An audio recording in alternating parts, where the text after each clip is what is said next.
morning, Pit Crew and Tom. This is the Simpit. I'm your host, Sean Cole. But the real star of today's show, of course, is all of you guys, the Pit Crew, the Sim Crew. We are looking for a new name for the Pit Crew. Actually, you guys will be the Pit Crew. It's just the channel name that we are changing. You guys are the Pit Crew because this show wouldn't run without our Pit Crew. That is for sure. So thank you for being here in a little slightly different intro today in honor of Tom, who's always being very humorous in the chat and suggest I did something different. Speaking of different, I don't know if you noticed, it's very subtle difference this morning, but I'm like in my booster chair. I am riding super duper high this morning. Graphics are a little different, stripes a little lower, all that kind of stuff. We're going to get to that. We're going to tell you why things look a little different here, and today's a good day to talk. So before I even get too deep into the news, if there was ever a day that you guys just wanted to chat and talk about other things even, today's the day. We are a little bit short on news, which I hate to say, and we have very few of these days. Usually I've got a 30-40 minute show, no problem. Today I probably only have about 8 minutes of news. So if there are things that you guys want to talk about, anything that is on your mind in the world of sim racing, you be sure to let us know here in the chat, and we will take a diversion today for sure. I'll be reading the chat, making sure we're looking out for any topics that you guys want to discuss. So I am going to roll into the news, and then as we go along, feel free to interrupt. And again, today is the day that if there ever was, before I get to the show, people are always asking and talking about Max. Max is the real driving or motivating force behind the show. And if it weren't for this guy, I don't know if I'd wake up every morning. He sure wakes me every morning, that's for sure.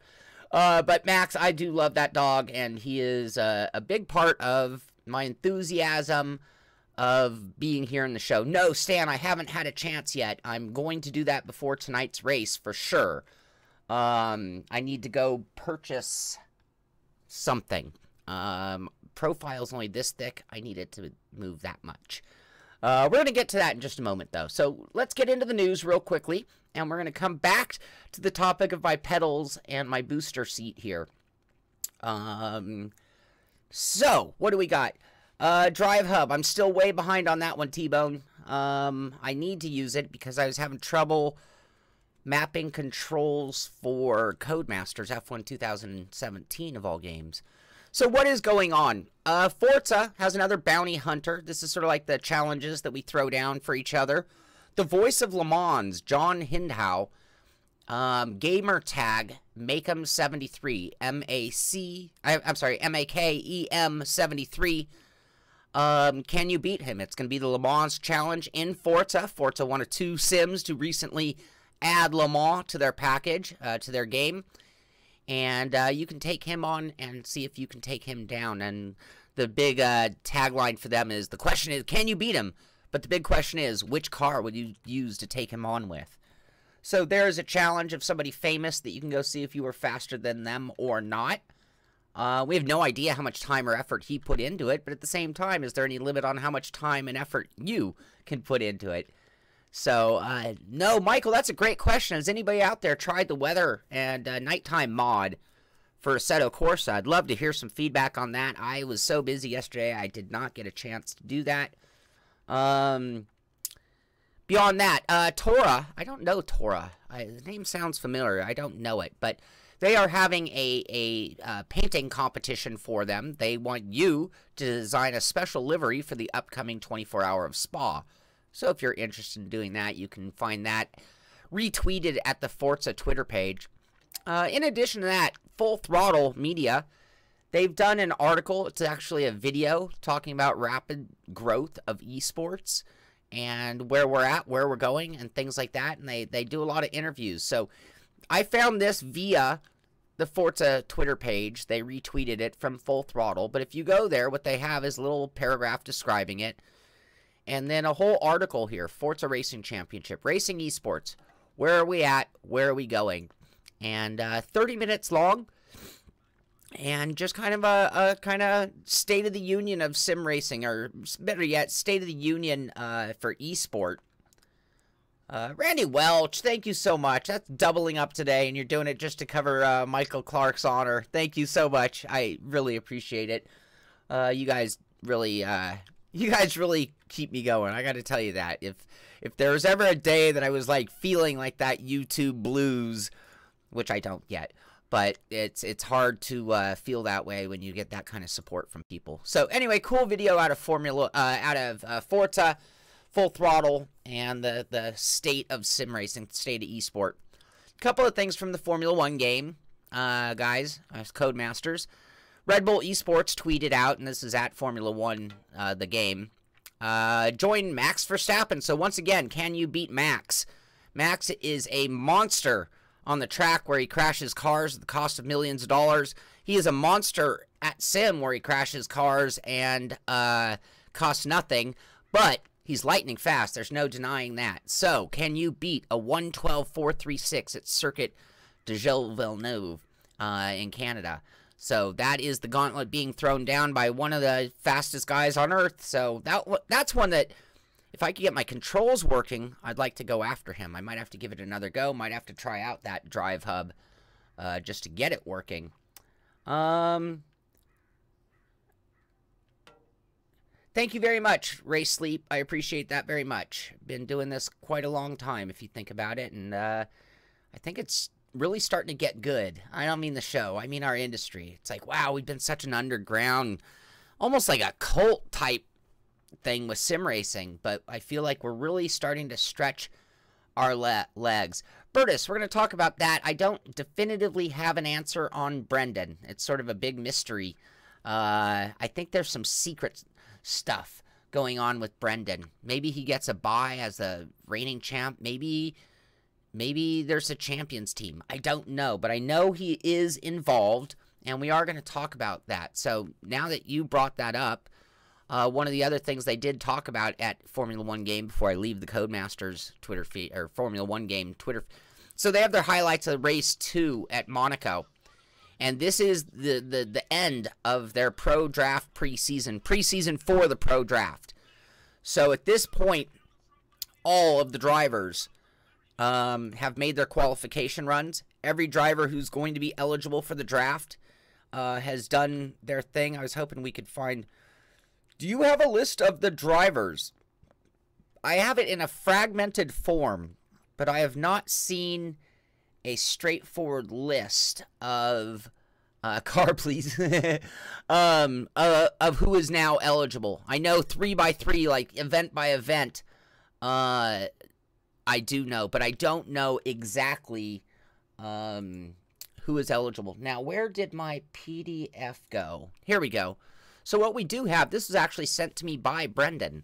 So what this is the actual eSport rule book in a PDF format, and it goes through the whole thing. Here's the introduction, talking about how it all plays out. Promoters and terms of entry, we're kind of beyond that. The pro draft is still being finalized, but note that this may involve little actual in-game play and rather involve interviews, personality tests, and fitness challenges. Once finalized, the format of the pro draft shall be communicated to the participants in good time in advance of the pro draft. I don't know how much they're sticking to all of that stuff, and I honestly, when they first launched this, my impression was that it was going to be open to drivers beyond the top 40. They've narrowed it down to 40 drivers for the draft pool. The wild card. So I think this is how Brendan's getting in, by the way, through like a wild card position, if I'm not mistaken. I would have to think he's going to be one of the top picks. Broadbent beat Max on his second lap. Wow. So let's see here. Team shall be assigned an order, so they're going to, do an order just like a typical draft. So this is how it's going to all start playing. Ooh, trading draft pick positions. So they've got a bunch of stuff in this, and I will be looking forward. I hope they make a big deal. I hope this is a very, very big deal with their draft, and that they air it. And I don't know if they can bring everybody there and, give them a team hat as they walk onto the stage like they do with, like, say, the NBA draft. But this is a big deal, and how this plays out for us is going to be very important in the esport world, because this is one of the few, if you think about this, all right, we can take diversions today, right? The rest of the sport world works like this. I make a game, we have a competition, we bring in the pros, and they fight it out. It's always kind of an open competition, even if they're restricting who can join. This is being formalized in the exact same way as pro sport. Yeah, it's like the NFL draft. Trades. They're going to trade spots. Now, would you do that year one? I really doubt it. What am I going to do? I'm going to give you my spot for a pick next year because my team's already solid?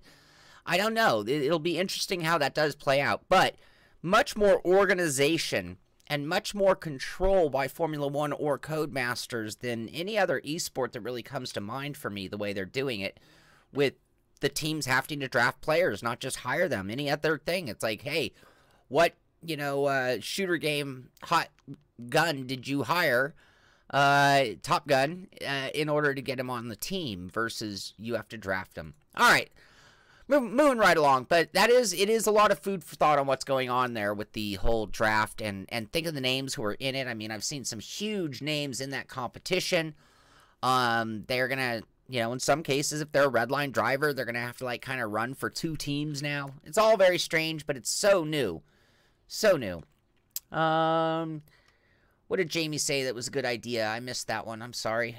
Let me scroll back because I want to stick with you guys.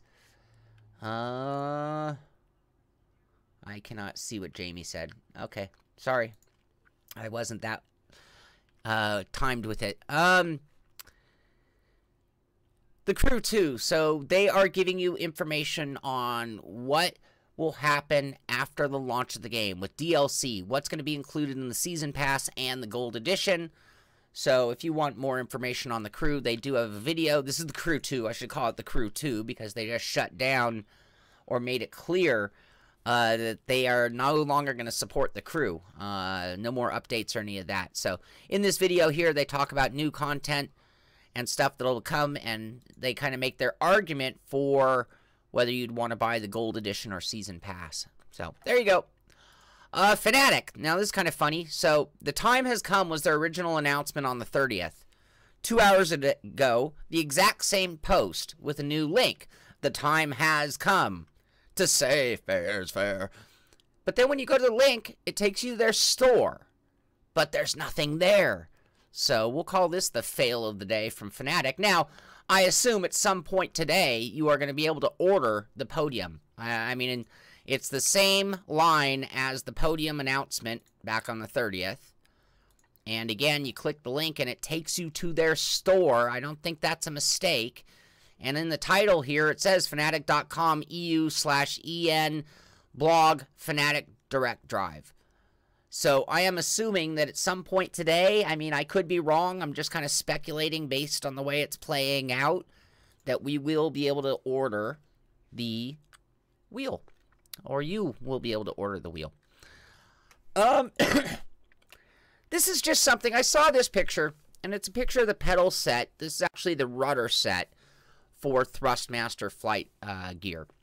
And if you don't know, I mean, you guys might know Thrustmaster very well as a sim racing wheel company. They make incredibly good flight sim gear as well.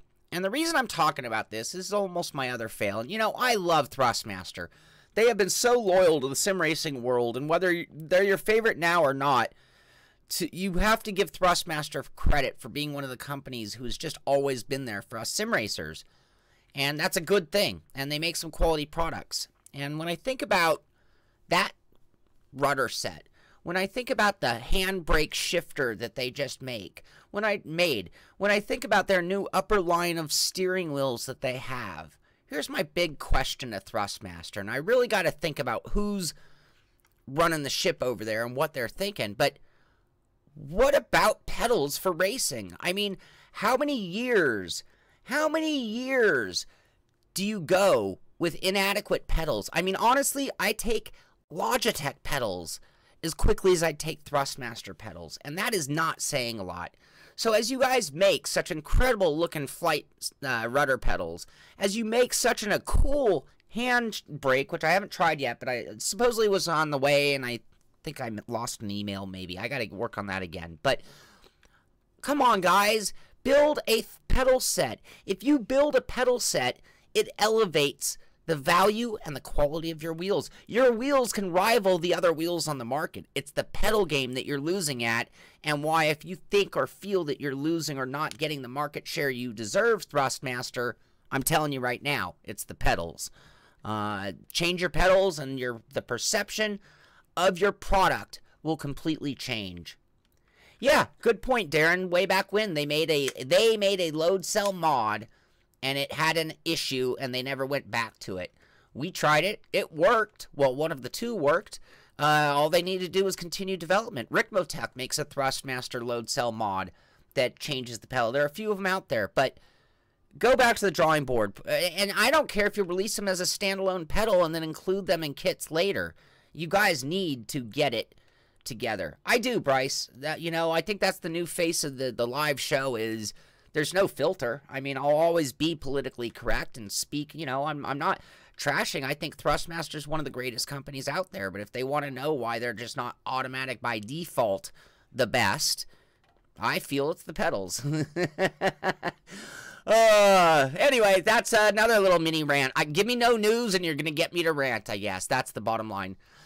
Tech has a cool picture of one of their drivers who came by to do some practice laps before the race weekend, and they brought the race car, and I just think, wow, is this not the most seen paint job? I mean, every one of those RSR Porsches that we saw came with that paint scheme. I was driving around the other day in that paint scheme, but there you have one. I believe that's the Cup version. I don't see any vents and things, any super wide flare. It looks like a normal 911 Cup car, and Dan was the name of the guy who went by the Tech factory with that, and pretty good. What do I think of Silverstone? I think Silverstone is a really challenging track that needs to be mastered by me. And I think it's really stupid the way they have two straightaways that are nearly identical, and you don't know the difference between turn 1 and 6. There you go. That's what you wanted. I'm done. I can't wait till the next time that I go to Silverstone, to be honest with you. I need to conquer my demons. I talk about that stuff on the show all the time. And right now I have 2 demons. Well, I have 3 demons. The first demon is myself, and the way I beat myself up and don't recover from mistakes very quickly. But the 2 causes, or the 2 things that uncorked the demons, were Silverstone and Nordschleife, of all places. Nordschleife. I love Nordschleife, but man. Anyway, Project Cars 2 is on sale. So right now, if you want to pick up Project Cars 2, $24, you think they just did then that's for 24 hours for $24. You can buy the entire deluxe edition for $53.99, which is a 40% discount. But they just came out with patch 6. A lot of the patches have include free DLC, so even if you're not buying the deluxe edition, I find that I really enjoy Project Cars 2. I'm not going to sit here and tell you it's the best sim on earth. I'm not going to tell you that it is going to change your perception of sim racing. But when we did the Sim Pizza, Project Cars 2 was a big hitter because they bring some incredible things to the sim that nobody else is doing as of today. And that's still true. It is one of my favorite VR games. That is hands down true. And some of the weather effects and some of the things they've done with that sim are incredible. It is fun to drive. Its physics are enjoyable. I'm not going to say that they're super perfect or anything, but it is a great sim, and I've been playing it more and more on the challenges just because they are, in fact, fun. We talked about the Sim Racing Expo, and unfortunately, I'm not going to make it this year, it looks like. Next year will probably be the year. I do think next year we'll get the time and the budget, and the desire has been there. It's a big trip to go to Germany, and it's not even like going to the main part of Germany. This is like going to Germany and then driving hours and hours and hours in the middle of nowhere. So it's sort of like it's a tough trip. Anyway, Porsche has officially become the main partner of the ADAC Sim Racing Expo. So that is a big deal, and it'll add promotion, it'll add budget, it'll add legitimacy, all of the things that you'd really want out of having an affiliation with Porsche. What else? What else we got? I thought today was going to be a short show, but we've really throw in a few rants, and we're right on time. Excuse me. Autobahn, no speed limits. Yes, good point. Isn't it safe and reasonable? Isn't that the wording for the speed limit on the Autobahn, if I'm not mistaken? Safe and reasonable, I think, is the wording. So there is technically a speed limit, because if you exceed safe and reasonable, I believe you can be pulled over. All right, sorry about that. Just need a little coffee. True Achievements has an article here on ACA Neo Geo Riding Hero, and they have the full list of achievements. So if you want to know what it takes to win various different scores and prizes or trophies and awards in that game, you've got it there.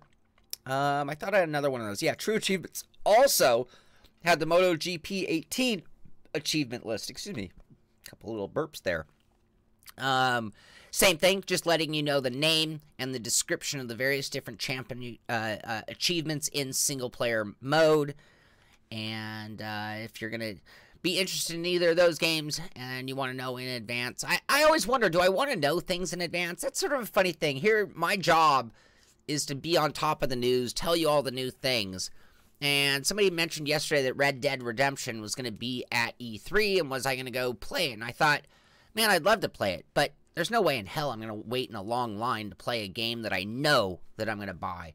I think when I was a kid, I would have been able to, it wouldn't matter. I got to get it. Just no patience whatsoever. At my age, I have a lot of patience now. It's easy for me to just say, no, I don't want to play their demo. I want to play the real thing when it comes out. We'll see. We'll see. We'll see how long the lines are. We'll see if I can stay away or if I have to get a taste. PC Gamer has an article on the best CPU coolers. Do you guys run a CPU cooler? I have a water-cooled graphics card. My CPU is still standard. I just built a new computer on the recommendation of my computer tech guru. Thank you, Nick and Jesse and all the other guys who gave me so much input on building my computer. But I did not go with water cooling, and I went just straight up with the recommendations given by my buddies there. And we did not water cool it. But here's an article on the best water cooling. Oh, here's the best air cooler, they say. That actually looks a lot like my air cooler. But anyway, if you are considering building a overclocked CPU, you definitely are going to be thinking about getting some water cooling. Actually, this is the best coolers on the art. I might have called it water cooling at the beginning because the first one was water cooled. Best CPU coolers, yeah. Best air and liquid. Sorry about that. At every price point. So yeah, I'm not sure if I feel the need to go to it. I mean, recommendation, mine seems to be running just fine. It is cool though. I mean, we all want the most out of our computers, and the cooler you keep them, the better they run. That's for sure. When we talk about the difference between a store-bought PC and a home-built, well, generally speaking, this is the kind of area where you're going to find a huge difference. Computer people build their own computers, take cooling very seriously, and standard store-bought cases, they just throw some fans in there.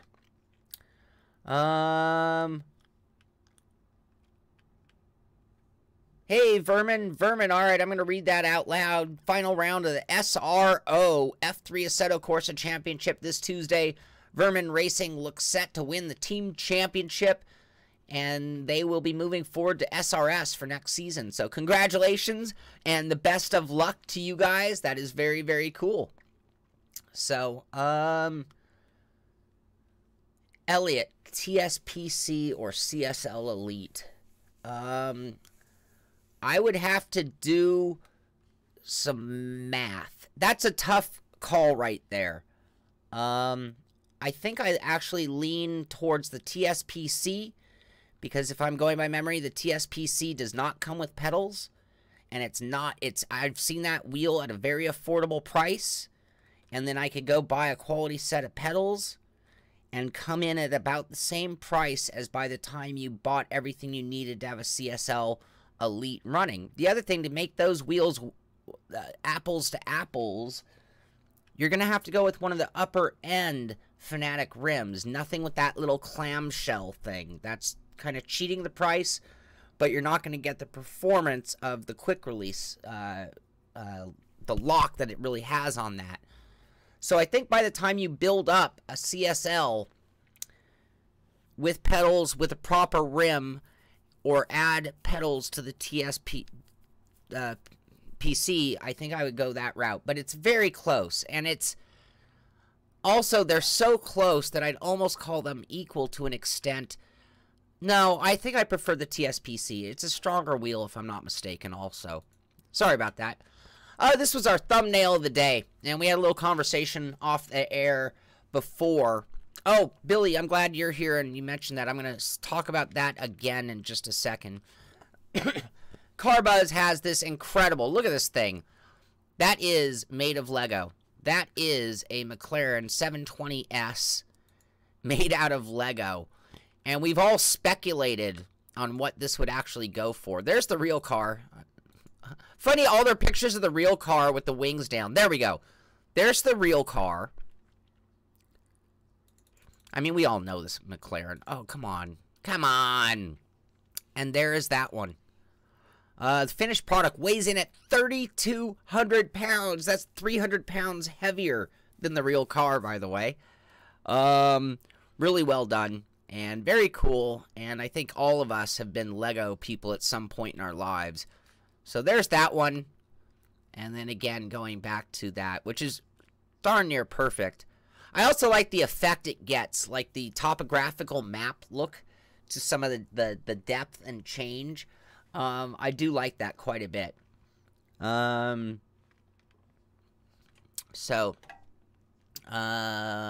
see here. Just staying with you guys' chat. We already talked about that. Wow, okay, that is the end of the news. So I have lots more to talk about. We're not even close to done. So let me bring up a few other things real quick. One more day in our contest. So if you don't know it, we have the Simpit Pit Crew channel. We are looking to change the name of this channel, and this is our community channel. This is where I'm allowing you guys to add content. You can see there are a bunch of videos already, mostly by Dave Blair.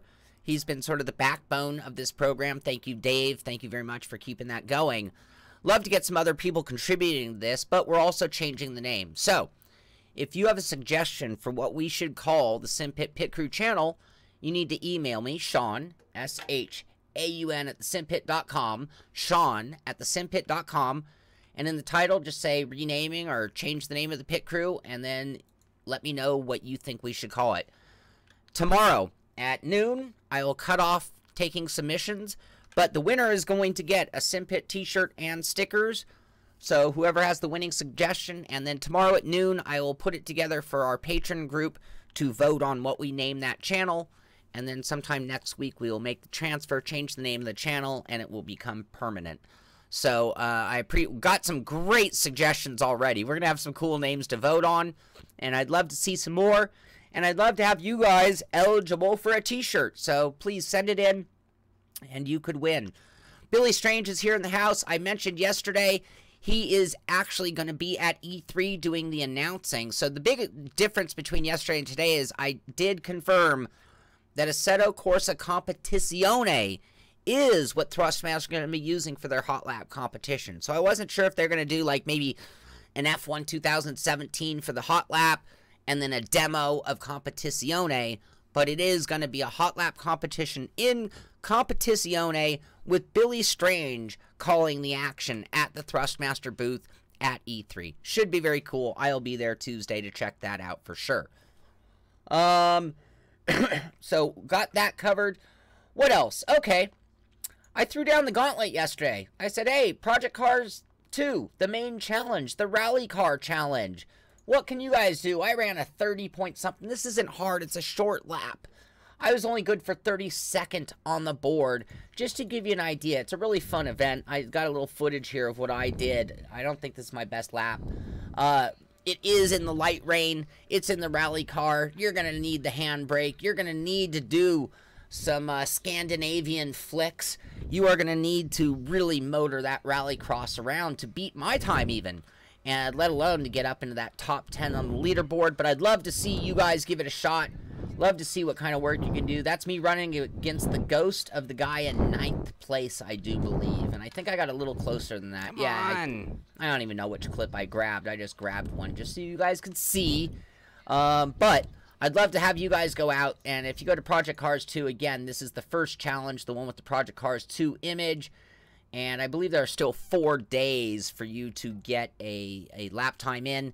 Send me your lap time at sean@simpit.com, and I'll put you on the show and show what you can do. And I don't care where you are. You don't have to beat me in order to impress me. Just getting out there and trying is good enough for me, to be honest with you. I just want to see what you guys can do. I want to know that we, the pit crew, are out there challenging the world and challenging ourselves. So, yesterday, I did 3 streams. We were on the air for about 3 hours privately for the patron group only. And they got to watch me unbox, and they got to unbox, which was sort of funny. That next level racing motion platform V3 weighs about 65 pounds. And that thing is hard to move around. So, and I have a tight space here for my sim room. So, I really struggled getting that on. 3 hours it took to unbox, get it set up, and then finally do some driving. So, I do have a clip here just to give you an idea of, see it in action. Last night I ran our Attack the Track. So, with like no practice on this thing, I was trying to set hot laps at Watkins Glen in the Porsche RSR.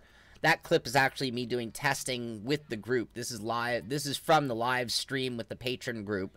You can see I'm describing it as I drive.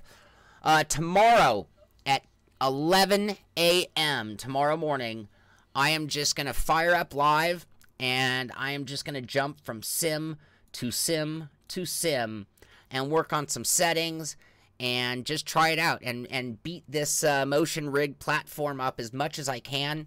I can tell you, yeah, somebody's asking for some initial thoughts. I'm going to be very honest.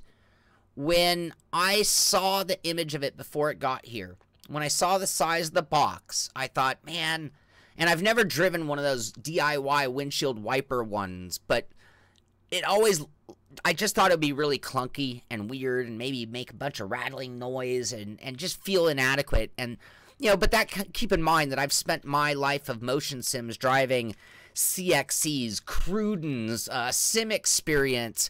You know, I don't have a lot of experience in budget ones, and even a D-Box isn't hardly a budget one. So when I think of a $3,000 under-the-seat mover, I really wasn't all that optimistic, to be honest with you.